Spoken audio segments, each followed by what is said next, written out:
Hey, it's your girl KV checking in for Manifest Season 2, Episodes 1 through 4.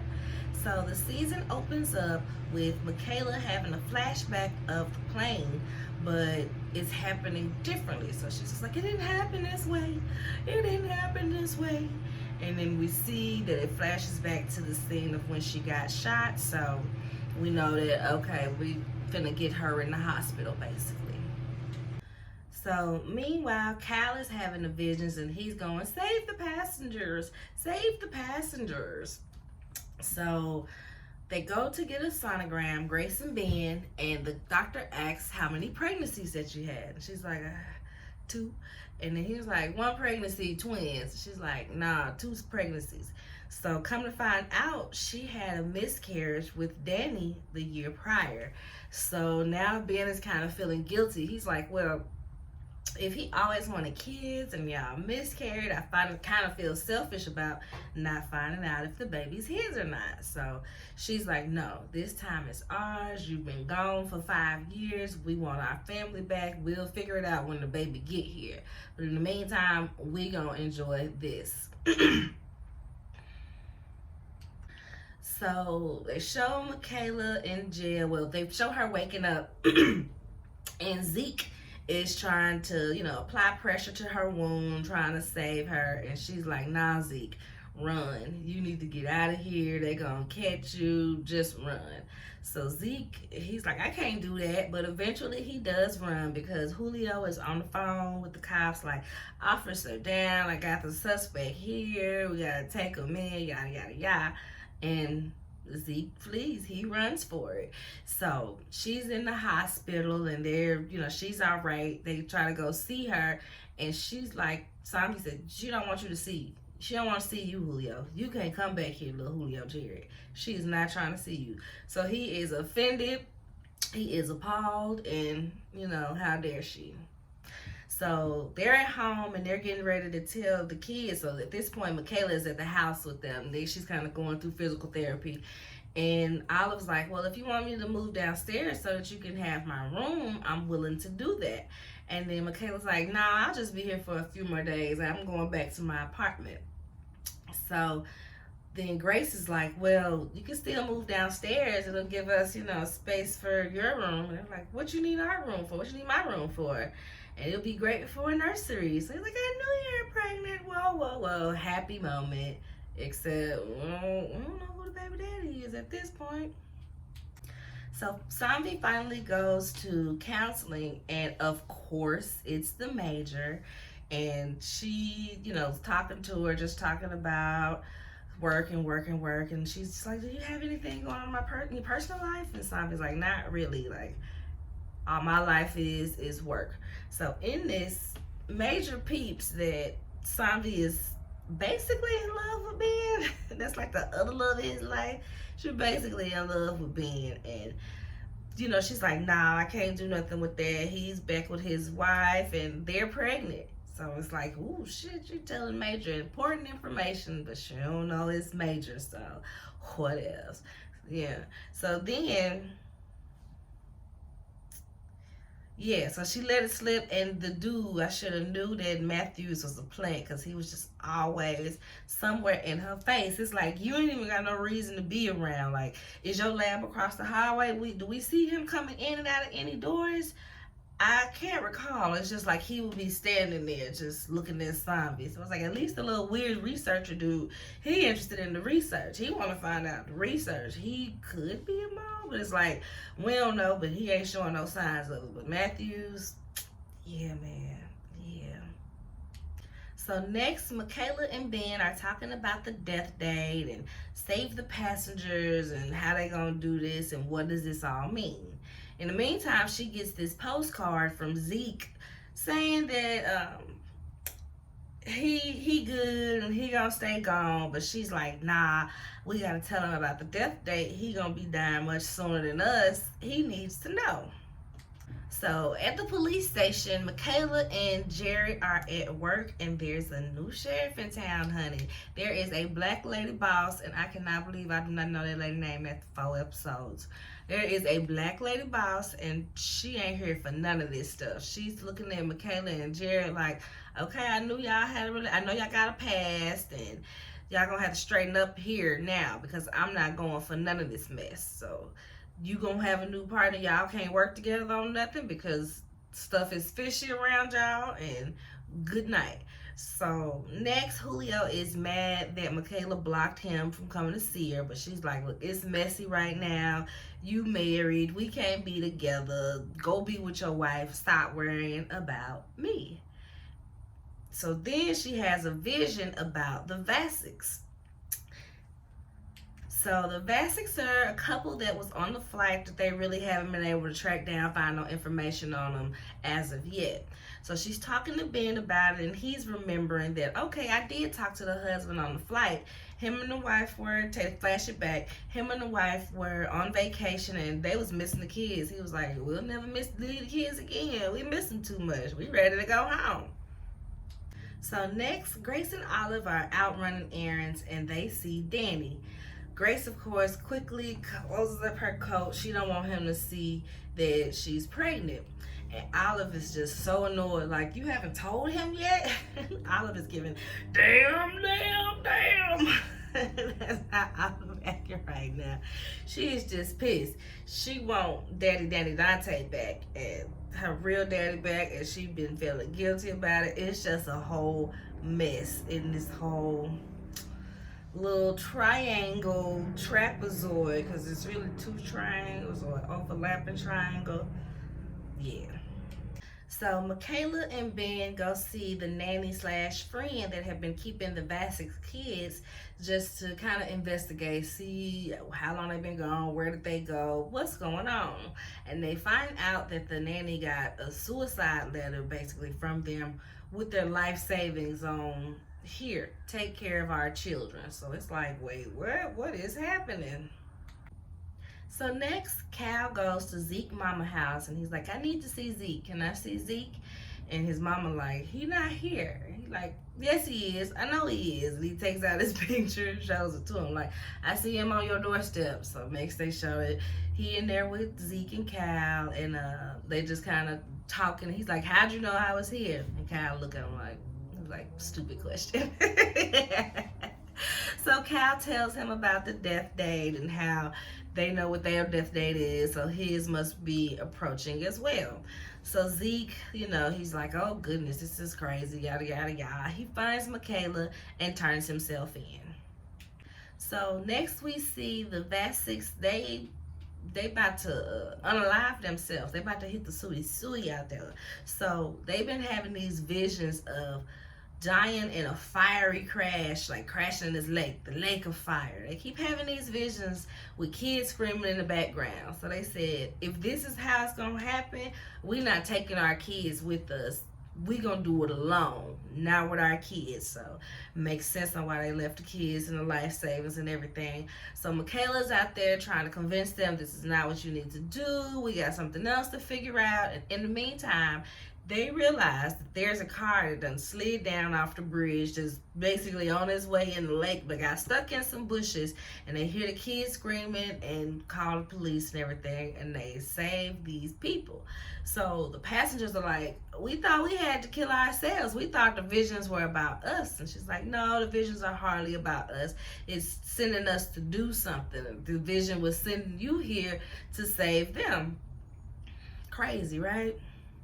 So at this point, Ben and Grace realize, okay, we're going to have to see who the baby's daddy is. And we can't wait until the baby get here. Like, I saw him today. We live in the same town. Like, this is going to be difficult. Cool. So Zombie is getting pressure from the major. The major's doing the whole reverse psychology. Well, I think you've got all you need out of me. Doesn't seem really willing to open up anymore. So, I mean, it is what it is. Nice to meet you, girl. And Zombie's like getting ready to leave. And then she's like, wait, I'm ready to talk. I'm ready to talk. Of course. So this next scene, this was the highlight for me, baby. This is exactly what I needed, right? So Ben is outside and he sees this van that's basically like stalking them, and he's like, "Yo, who is this van?" Fearlessly runs up, bang on the window. Hey, who is it? Who is it? Who is it? Somebody jumps out the back of the van, put a bag over his head, put him in the back and everything. And when he gets the bag taken off his head, guess who it is, y'all? Well, y'all know who it is. It's Vance. My ninja Vance wasn't gone. He was just in hiding. I was like, y'all better not kill off the black man on this series. All right, so that excited me. So that was episode 1. So episode 2 starts with a flashback of what happened to Vance, and in the explosion, they show him putting them in the paramedics, and then he gets up, he's like, "Man, that was crazy, da da da," and they're like, "All right, you gotta get back to work, you gotta do this and gotta do this," and he's like, "Nah, I gotta stay underground because whatever's going on, the government and everybody was willing to kill me to cover it up. So, nah, I gotta stay gone. It's best that they think I'm gone." And so he's talking to Ben, present day. He's talking to Ben and he sees where he knows the major is acquiring funds. They don't know what she's getting all this money to do. They just see she getting all this money for some reason. So Michaela and Cal both have a vision, and a flashback rather, of them being on the plane, but it's different because Zeke is there in the vision. So they're like, why would he be there? He wasn't there in real life, but he can't hear or see them. So they're getting a blood test done for Grace, for the baby on Grace, and as it's getting done, Grace is like, "Stop her, stop her." And she hears this voice, so she doesn't let the lady do it. She just yanks all the stuff out. It's like, no. So at this point, they're like, "Wait, did you get a calling? You did a calling?" So clearly it's Ben's baby if she got a calling. So I ain't gonna lie, I'm a little bit disappointed. Like, does this mean we don't see no more Danny Dante? I want to see more Dante Danny, bro. So I'm a little disappointed that the baby is Ben's, because how boring. We need storyline. We need drama, people. We need drama. So back at the police station, the new black lady boss assigns Michaela a new partner because, like I said, she ain't for all the fishiness that surrounds Michaela and Jared's cases. Really, it's Michaela's cases, but Jared just cover up because he knows she got these visions. But she ain't here for it. She assigned her another partner and tells her, "Don't sleep with this one." This sassy-ass black lady gonna be my favorite. So we get to another passenger, TJ, and he is a college student at the university that Ben used to teach at.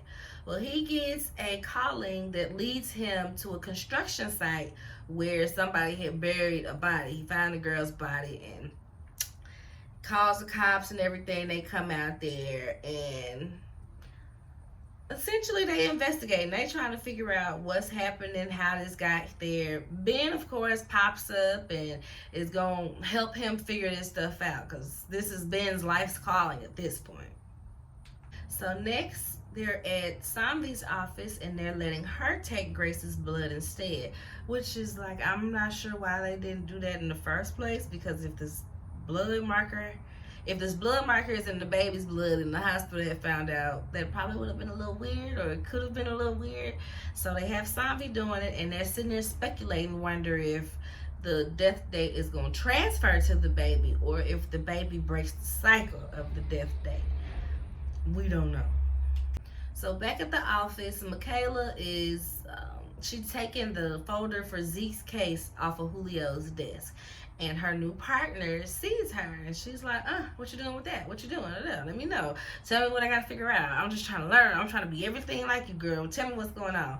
And Michaela's just like, whoa, baby girl, chill out. Like, calm down. The first thing we gotta establish is trust. So you trust me to do what I'm doing, and I'm gonna trust you to back me up, and you gonna trust me to not tell everybody that you some rich prep girl with all this money and all this privilege, but you here playing police officer.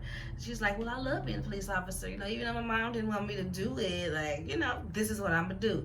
She was like, all right, well, you don't say nothing, I don't say nothing. Now put this back. And she's like, cool, I'll return the contraband. It was a cute little moment. So we'll see how their little partnership goes throughout the series or season, however long she's gonna be there. So back to Olive and Grace. Grace tells her that she had this calling to stop the lady from getting the blood test after she was trying to get the blood tested. Because she was like, well, how do you know it's dad's baby? So this is what she knows, because it's a calling. And she's like, well, this is a good thing. This is great for our family. Olive was like, no, that's not a good thing, because that means I'm the only one that don't have these callings now. Now I'm the outsider. How I'm going to fit in my own family now? So we see her walking down the street. She's got all these SAT books, and she bumps into this girl. They drop the books, and the girl's helping her pick her up. And the girl tells her about the church. The girl is a believer, so she gives her a pamphlet for Adrian's church. And ain't this right on time for Olive? So she has somebody to confide in, something to be a part of, since she clearly can't be a part of her family like she wants to right now. So next they're in the courtroom trying to, you know, Zeke's case, and Zeke pleads guilty to everything. And Michaela flips out, you can fight this, don't do this, you can fight this. Bailiff scoop her on out, they get her out of there because she's just doing the most, and Zeke is just like, girl, I'm doing what I gotta do. I'm not gonna spend my last days in court, worried about this, stressing you, getting you in trouble. I'm just gonna go to jail, do my time, and do what's the rest of my life. So they're back at the police station, and Ben and TJ are sitting there, and they're just trying to figure out, like, what's going on? How can we, you know, figure out who this girl is, who did it to her, telling them about the callings.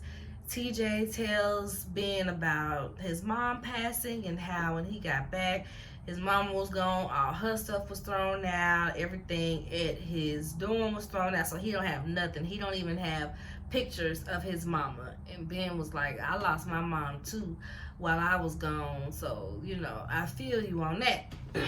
So meanwhile, Jared comes out and he's like, turn around, TJ, you're under arrest, or we got you for questioning. Your fingerprints were found all over the victim's room. So Ben and Michaela kind of go back and forth, because Ben was like, you know he didn't do this. You can't let them get him. Like, you got to do something. You got to find more evidence. And Michaela is like, listen, I'm a cop first, and the evidence is there. So if I get to digging and there's more evidence of him being the killer, it is what it is, and I'm going to have to do what I got to do.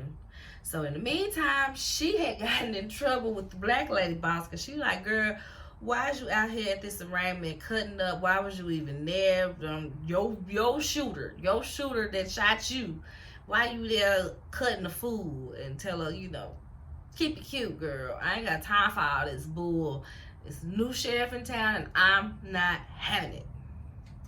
So next they show TJ getting arrested, because like I said, his prints were all over the girl's room, so they're arresting him.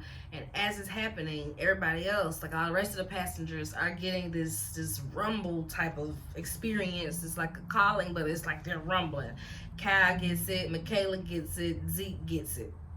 And so when Zeke gets it, mind you, now he's in jail just sitting out in the courtyard. So they see this, they don't know what's going on. They jump down on him and like get him, and they go put him in the hospital wing, sedate him. He's trying to have these callings. We can't get through to it, but you know, the callings are connected. So Michaela knows that she needs to get to Zeke, y'all. So next we see Cal asking Olive to take him to the police station because he wants to talk to Auntie Michaela. And she's like, no, I'm not taking you down to the police station to talk to Michaela. I can help you. What's up? He's like, nah, I need Michaela. You can't help me. So she's, of course, feeling down, feeling like an outsider in her own family. And this is what is really going to be the thing that turns her to the Church of the Believers. So next, Michaela's like, all right, we got to get this evidence. She goes to Franny, that's the girl that was murdered on the college campus. She goes to Franny's room and talks to her roommate. So in this conversation, we find out that Franny was a visual arts major, and she would dumpster dive for other people's things to make art out of it. Because they see a notebook and they're like, Franny took Latin, and she's like, no, Franny didn't take Latin. And they're like, well, this is definitely Latin. Maybe that's the connection with her and TJ. And that's how they found out that she dumpster dives. And one of the boxes she had was TJ's stuff. So she had all of TJ's stuff and had used it in one of her exhibits. The girl gives her the card. They show later on where Ben takes TJ into the exhibit like, yeah, this is what happened. This is why you're free, because they found your stuff in the room. It wasn't you were there. It was just your stuff. They found the cross-country stuff, your Latin stuff, pictures of your mom. Well, he didn't say pictures of your mom, but he led him to the collage where her art was, and it was just all the pictures of his mom. And I ain't gonna lie, y'all, this had my eyeballs just a little sweaty seeing him react to seeing those pictures of his mom that he thought that he would never see again. So while they were there in the room, Michaela, sees a key card. She sees a key card. She's like, I thought Franny had her key card on her when she died. And they were like, no, she didn't have it on her. Here you go, right here. They was like, well, da-da-da-da. Michaela has a vision of a busted up boot shoveling the dirt on the girl. So at this point, she's looking for anybody with a busted up boot. So they go to the ID place on campus to get a record to see if she had another ID, because clearly she had 2 IDs. And one of the guy that was on shift that night, he's acting real shifty. He can't answer the questions like he could, like he's supposed to if you're not guilty. And he's trying to act like, oh, I didn't know that she was in a sorority. Okay, so you knew that she was in a hurry and you saw where she was going, but you didn't see she had on a sorority sweatshirt. So boom, book him, go. He's out of here. And in that, Michaela's partner is like, you want to tell me what's going on here? You want to tell me what's going on here? I don't understand. And honestly, this was the wrong case to do if that's how he was going to do her, because it's not making no sense. Like, she could very well infer that you see somebody with some brand new boots, that if they killed somebody and went to a construction site, that's a possibility. Like, that was one that was a direct inference. It wasn't like she was somewhere where she was, wasn't supposed to be and just popped up. So that was dumb on the writer's part. So Sanvi is in therapy with the major, of course. She don't know it's the major, but we know it's the major. And she's so excited about the research and everything that's going on that she's just telling everything. The major is getting everything, front news from the horse's mouth. So at this point, she's like, well, I could let this guy help out. I don't have to let him see my results and know what he's doing, but he's interested, so I might as well let him help. So next we see Olive and Grace, and they're having a conversation, and Grace is like, you're still a part of this family. I don't want you to think that you don't belong now that I got the callings too. And Olive is like, no, what I'm pissed about is that all y'all gonna be dead in 5 years, and I'm gonna be in my college graduation alone. What's the point in taking the SATs if y'all ain't gonna be there? Like, she is flipping out. She's having a moment, and rightfully so. This is a lot going on.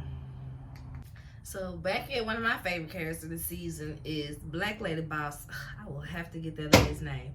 Black Lady Boss, she's like, I want a paper trail. Yeah, you can say you felt this or you knew that, but I like a nice long paper trail on all my cases. So I expect for you to bring me documentation. It's been too many anonymous tips, which is so stupid. Like, if anything, I would just say, well, I was thinking real hard and I had a hunch, because essentially these are hunches and notions and gut feelings that you need to do something. So it's like, why lie to this extent and say you got an anonymous tip? Because now it just look like y'all setting up crimes to solve, in my opinion. So it's real stupid how that's what they standing behind. But Michaela, dumbest cop alive. Hey, here we go.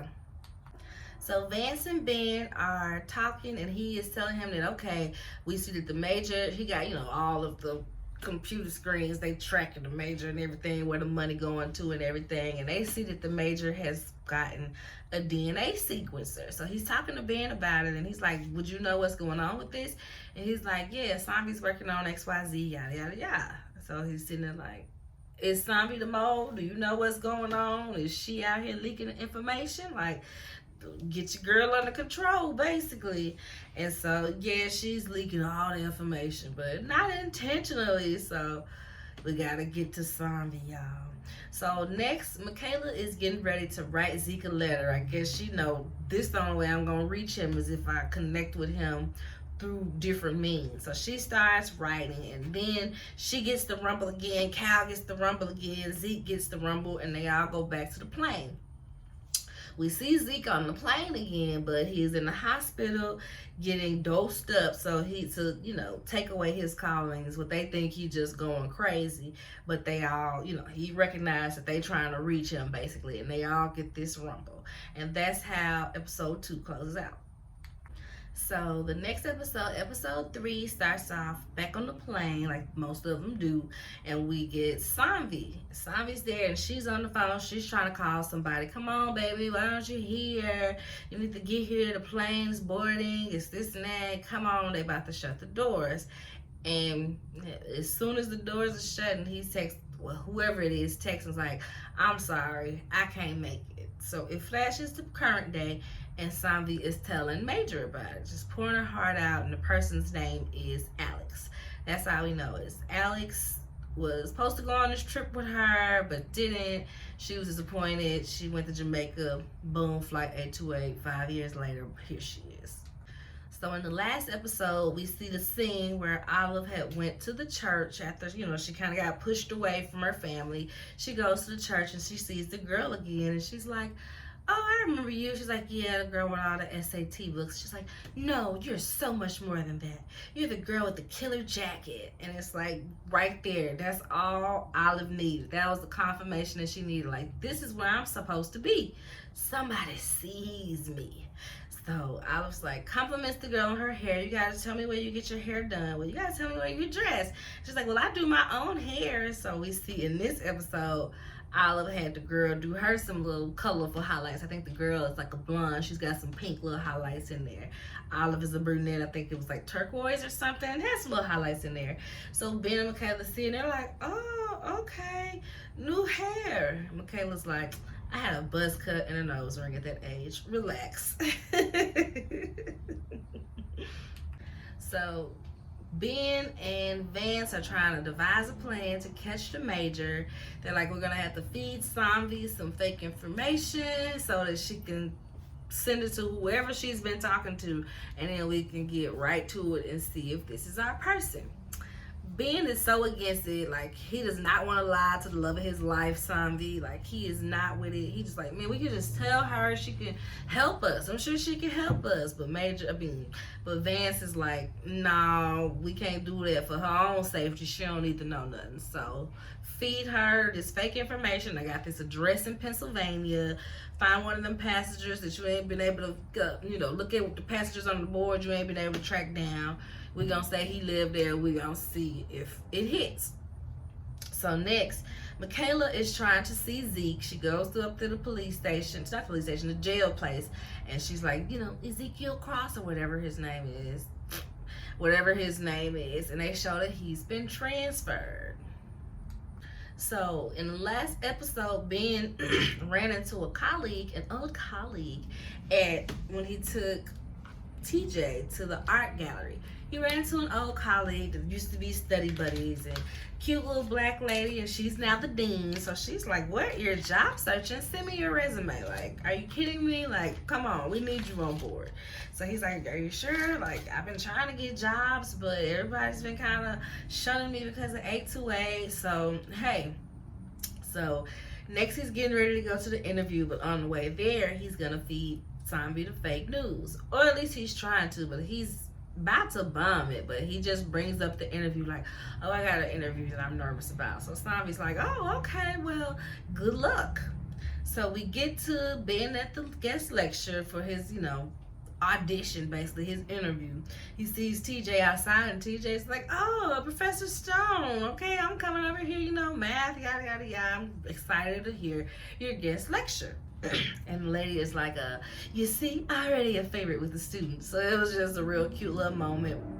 They get in there, he starts off good, and then people start asking questions about the flight. So he's starting to get a little flustered, like he don't know what to do. And they show one of the other colleagues, and he's just kind of looking like, we can't hire him. He probably gonna be a distraction to the class, yada, yada, yada. He looking a little concerned.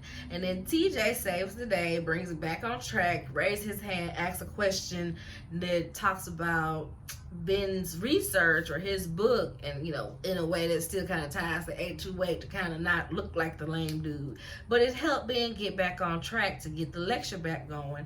Everybody enjoys it. He does a great job. He ends up getting the job. Well, we'll get to that later. So Grace is like leaving prenatal yoga or some type of pregnancy class, and she meets this lady, and the lady's talking about her morning sickness, and Grace gives her some homemade little ginger chews to settle her stomach. And as the lady is leaving, Grace gets a calling, open her eyes, open her eyes. And as she's driving off, it's a big gargoyle on the car. So Grace is, you know, terrified and trying to figure out what is she got to save this lady for. So while Sandy was in therapy, Major was telling her that she needs to send that email to Alex and just get that closure, say what she needs to say, and just be done with it. So now we see her editing that email. And in the words in that email, she said something about, I never meant to break up a marriage. It was never my intention.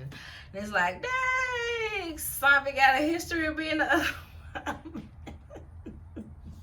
Not that she's technically the other woman now, but just her having a history of being the other woman was just kind of like...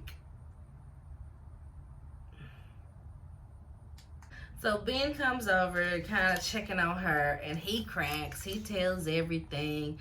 Told you he can't lie to the love of his life. So Zombie freaks out. She's pissed. She tells him to get out. She's mad. She feel like he betrayed her. She smashes her phone because she's like, dang, the phone must be bugged. She just kind of freaks out and is trying to devise a plan. So she kind of thinks, you know, it's the weird scientist. So she's like, yeah, no, we can't, you know, you can't be doing no research. And no more research, shutting all that down. So back to Grace and these callings about the lady. She's telling Ben about what happened, and he's like, oh, okay, well, you can just figure it out next week when you see her again. She should be in the same class, right? Grace is like, yeah, I can't wait that long. I gotta save her now. So she's like, well, she said to her son plays for, you know, such and such soccer team. So the kids, they look up the soccer team, figure out when that age group practice. Grace pops up on the lady. The lady is, you know, different at this point. She ain't really trying to hear Grace. She acting like she ain't never seen her, and she just like, nah, girl, I'm cool on you, basically. And then they had a couple of encounters. First, it was the encounter at the soccer, and Grace just kind of shooed on off and left. And then the next time at the next class, the lady was trying to take the later class so that she could miss Grace, and then Grace was waiting around to see her. And then we come to find out she's an 828 hater. And she's like, I know who your son is. Stay away from me. Stay away from me and my baby. And then Grace is like, oh, I see what the calling is. Now I'm supposed to open your eyes because you're small-minded and da da this and da da that. And the lady's just like, I hope you lose that baby. So next we're at court at Zeke's next court date. So Michaela had ended up, you know, getting into the prison, figuring out where he was transferred to, and going to see him. And she had got somebody to be his lawyer, gave him the information, even though he was kind of sedated. She had it written down on a piece of paper so that whenever he came to, he had this information to say, hey, I need to talk to my lawyer. So they're in court, and before the court case, Michaela and Jared are talking, and he's like, are you really gonna do this? And she's like, yeah, get ready. He's like, is that a threat? She's like, it doesn't have to be. But baby, she said that and then went in court and blew up Jared's spot. She told them how Jared illegally lifted Zeke's prints off the coffee cup, how he had him followed, and how technically he broke into her house to confront Zeke when the gun went off. So it's like, you weren't even supposed to be there. Yes, Zeke had an unregistered gun that he wasn't supposed to have, but you the one that caused the scuffle that caused Michaela to get shot. So he's pissed, and Zeke is free. So Samvi is at therapy, and we can't quite tell what's going on at first, because she's just like, oh, I'm so appreciative of you, and I can talk to you, and da-da-da-da. And then she gives her the fake info, and we had seen that there's, a camera up there, so we know Major is recording everything, and she is gonna eat this up. Yeah, there's this lab in Sweden, and they could probably help us with the DNA sequencing, yada yada yada. So next we see Julio Jarrett at the bar, and it's a news story about Zeke getting freed on the TV, and he's pissed. He's like, can you turn that crap off? And the bartender's like, ugh, manners. He's like, well, can you please turn that crap off? And the guy down at the end of the bar buying drinks, he's like, yeah, you heard the man, turn that mess off. And he's like, talking smack down on 828 or whatever. And so Julio's like, yeah, I'll take his drinks. Whatever he getting, put it on my tab. So we see he's about to head to the dark side. Is this how Jarrett went from a life of being the police to Julio selling drugs on power? What's really good, y'all? So they're back at the house. I can't remember what Ben and Michaela were talking about, but Olive walks in the room, and she's just so positive. And, well, what is this? Oh, well, yeah, you guys will be positive, and da-da-da. And they're like, where did Little Miss Peace and Love come from? They kind of make a joke, but I'm like, they're not seeing that this is the signs that she has joined this believer cult. This girl is a part of Adrian's cult, and y'all gotta save her. So next we see Ben leaving out the lecture and talking to the professors and the dean and everybody, and he gets the job. And the male professor that was seeming, a little uneasy about it in the lecture, he ends up getting in the car with his wife, who is the closed-minded lady. Open her eyes, y'all. They're together on this. It was a scheme set up by Todd to come to Ben with the bull spat, y'all. So yes, the lady's like, well, what did you do? He's like, I hired him. Welcome to my parlor, said the spider to the fly. So he's pulling off, and we see that it's the gargoyle on top of the school. Like, this actually carved into the building. It's their mascot or something, I'm guessing. But Cal had told her gargoyles actually protects you from evil. They're not the evil themselves, even though they look so terrifying. So the episode ends with Samvi going over to Ben, and basically they go to Major with everything that she has. Samvi set up surveillance in the lab after she told him, yeah, it's all in my freezer. She set up surveillance and see Matthews in there siphoning her blood samples so that she won't see that it's part of the samples missing. And she, so they going through the whole thing, and she's like, yeah, it has to be my therapist. It can't even be him because I didn't tell him. He's the worker bee. He ain't the real one in charge. So then Vance is like, all right, well, here's this list of pictures of everybody that's got this top clearance. That's all the majors basically in the branches of the government. These are all the majors. So they scrolling through, and she's like, her. And he's like, are you sure? And Samvi's like, I've been pouring my heart out to this bitch for months. I'm sure it's her. And the episode goes off there.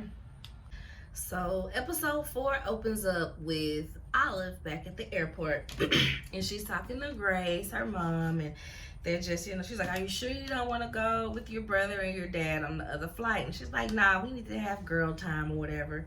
And then they show her with TJ. She was in line to buy a book or something, and TJ recommended her a book, A Wrinkle in Time. He handed it to her and was like, gave her some little words and everything. So now she's like, she sees him going over to get on the other flight. He's like, yeah, I figure I can get a voucher and take my mom somewhere next summer.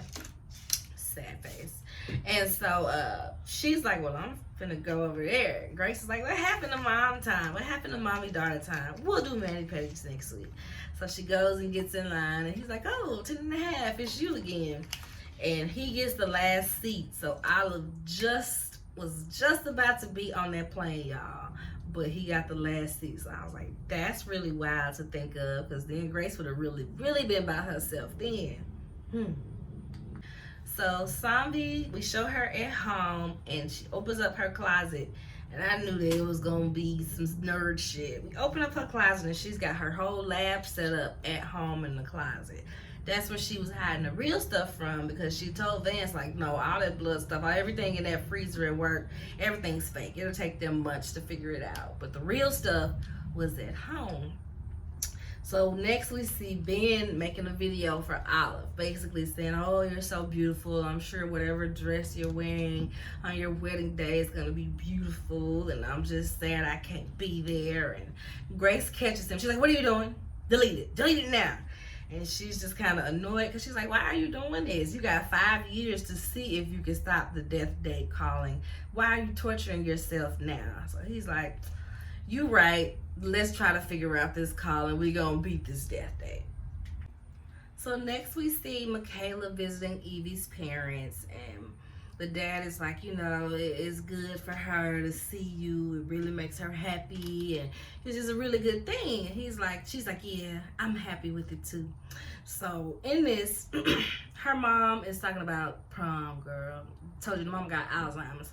So she's talking about whatever Evie wearing to prom, and asking Michaela if she's got a date to prom. You got some little boy you looking at or whatever. Michaela's like, no, but I got somebody, but he ain't gonna be around for long, so it just ain't no point.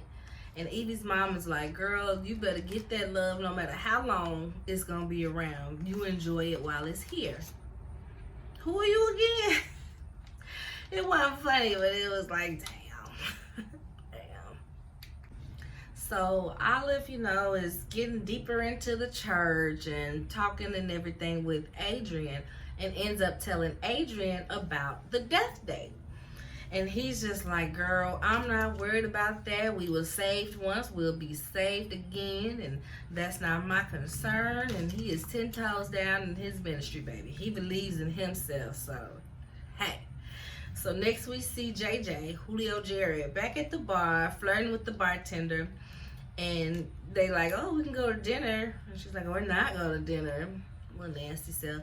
And we realized that the 828 hater is her brother. So I'm guessing they like own this bar together or whatever. This gonna be interesting. So Michaela is walking around, you know, doing Michaela, and she gets this calling, bring him back, bring him back. And she walks in the bank, and you know, she's trying to figure out where this calling is trying to lead her to, and she sees Zeke. And she's like, Zeke. And he turns around, he sees her, he gets right out the bank line, and he's like, hey. And she's like, what are you doing here? And he was like, bring him back. And then it's kind of like, it was this moment where she thought that, I guess, he was about to rob the bank, and she had to stop him. So that was a cute little chuckle. And he was like, nah, girl, where you been? I've been trying to reach you and all that. You ain't been answering me and whatever. So the bank gets robbed, y'all. This guy comes in and he holding everybody up, but he don't want money. He just want to go back into the vaults. So Michaela, you know, is trying to reason with him. I was on flight 828 as well. I'm, you know, a passenger, and I understand everything you're going through. So, you know, just talk to me. She's trying to get him to let her answer the phone. You know how they call and do whatever, trying to negotiate. She's trying to get him to let her answer the phone. And in this, Zeke tries to tackle him, you know, tries to be the good guy. Tries to save the day guy. Tackles the guy, and the guy, you know, bow, pistol whips Zeke. And that happened, and Zeke pulls his mask off, so we see who he is. So that's how she knew that it was a passenger, because Zeke had pulled the mask off. So next, TJ goes to Ben's office. He's like, hey, I got this calling about like a monkey, a bird, a lion, whatever these 4 animals were in the year 2012. And he's like, is this how I usually go? He's like, yeah, we just, you know, figure it out. That's how simple it be. So they investigate, and they all got it drawn out, and they have no idea what it is they're looking for. So Olive comes in and she's asking for money. She's like, yeah, I'm about to go to SAT prep and I need some money. So give me, he's like, oh, you need $20? She's like, I was gonna ask for 10, but 20 sounds great. And then she looks over at the paper that they drawn. Why are y'all studying the Gramercy Club? What's going on with the Gramercy Club? And they're like, huh? Where have you guys been for the last 5 years? That was funny. So she searches it, and it's like this elite club for athletes, and you know, all these people at her school, they have memberships and they go yada yada yada. So they look it up and it's giving them a great lead. So they go down to the Gramercy Club and they're looking around, they're trying to investigate. They see that they have the pictures of each year's champions up on the wall. So I guess they were like 2007 champion when Ben gets a phone call and TJ is like, okay, I'll go look at the other. I'll go find the 2012 champions. So back at the bank, Michaela convinces, we find out his name is Logan. Michaela convinces Logan to let go of everybody else and she'll stay, and and they'll get them to open the vault so that he can get whatever it is he's trying to get. And Zeke is like, well, I'm staying if you staying. I'm not going to let you stay in here. And outside, Julio Jarrett is there, and he calls Ben and is like, what do you know about Logan Strickland? He was a passenger. He's in here holding up this bank. Michaela's inside. And he's like, I don't really know much about him. You know, he was one of the passengers I couldn't really track down. And he's like, but I'm on the way. I'm on the way. And as he's telling TJ he's leaving, because they still in the lounge of the entryway of the Gramercy Club. So as he's telling TJ, I'm about to leave. TJ's like, wait, I found the 2012 champs for Gramercy Club. Frank and Logan Strickland. So Ben stops in his tracks like, Logan Strickland? That's who's holding up the bank. So he runs back and they look at the picture and he's like, so if this is Logan and he's holding up the bank, the calling wouldn't just bring us here to look at a picture. So they go looking for Frank. They find Frank, and Frank is just so dismissive. My brother is dead. He died on that plane. I don't know who this is parading around. They're like, nah, your brother holding up a bank right now, and he kind of, you know, wants to talk to you, and this, that, and the third. Nah, my brother dead. So TJ gets offensive, like, yo, stop saying this man dead. We passengers, and we right here. Like, cut it out. So eventually, they get through to Frank, and they take Frank on down to the bank where Logan is. Logan been spazzing out. He trying to shoot the lock open because they need both keys, the master key and the person's key, to get in there. So he trying to shoot the lock off. Boom, bullet ricochets and hits the manager of the bank in the leg. So Zeke is just like, okay, well, I'm gonna take him to safety. He needs to get to a paramedics now. You don't want no life on your hand. You didn't even mean for this to happen. So let me go and handle this for you. He's like, bet. He's like, well, I'll be back. So he goes to take him out, and Julio, everybody got the guns on. Julio is like, no, that ain't the suspect. That ain't him. Put your guns down. And he's like, all right, I just want to drop him off. I'm finna go back inside. And they all like, no, you can't go back inside. And he's like, well, y'all gonna have to shoot me. And he looks over at Jerry and like, gives him a little wink like, she's safe, my dude. She's safe. Oh, I gotta rewind for a bit. So when Ben and TJ were talking to Frank, Ben let it slip out about the death date and how we all got this call, and that's just not Logan, because that's one of the reasons. He was like, he's weird. He keeps seeing, he sees Tim's tombstone. He sees on tombstone, he know he gonna die. And he's like, nah, we've been getting this call and we know what our death date is, 6/2/24. So TJ hears this and was like, what? And he's like, this is not how I wanted you to find out. TJ freaks out, leaves. He don't want nothing to do with this. He is mad in the mud right now. So Frank realizing 6/2/24, and he's like, yeah, does that mean something to you? He's like, yeah. And he pulls out his key. The safety deposit box at the bank is number 6/20/24. So they're back at the bank now, and Logan and Frank have this whole sentimental moment. Logan is like, I'm your brother. You didn't believe it was me. How could you do this to me? I'm your brother. So they have this whole moment, and they open up the safety deposit box, see all the stuff, and in there is a pocket watch that was their grandfather's, and it saved the grandfather. It saved the grandfather when the Sun War, literally like it's a bullet lodged on one side of it where it blocked it from hitting the grandfather. So he's like, well, it should be able to, it saved my grandfather, it saved my daddy, so it should be able to save me too. And Michaela, I'm gonna give it to you so that hopefully it can save the passengers, because I can't take it where I'm going. And it was a very big deal. He made it very symbolic. He handed it to his brother like, no, daddy gave it to you. You have to formally hand it over and give it to me. The brother's like, it's always been yours. I don't know why you're doing all this. He's like, no, it matters. You need to give it to me. So here we go. I guess we're going to see. So as they are looking at the pocket watch, they flip it over on the other side, the non-bullet side, and they see this peacock. And Michaela's just like, And Ben is like, no, it's the peacock that I've been seeing. The same peacock that he saw where they was having the passengers, where they was testing on them. And so he's getting excited. He's like, yo, we gonna beat this death day. Like, we following these callings and we finding everything we need to find. We gonna beat this death day, y'all.